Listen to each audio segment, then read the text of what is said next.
News টুডের সমস্ত দর্শকদের আমি ঈদের শুভেচ্ছা জানাই এবং এই ঈদ উৎসব পবিত্র উৎসব মুসলিম সম্প্রদায়ের আমাদের সবচেয়ে সেরা থেকে সেরাতম উৎসব।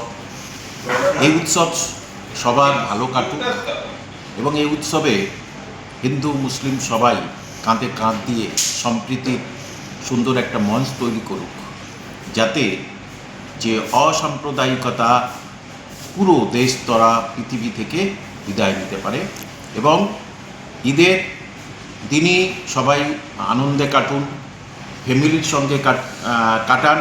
তবে এটাই বলছি যে কোনো রকমের বাজি এই সব থেকে দূরে থাকবেন।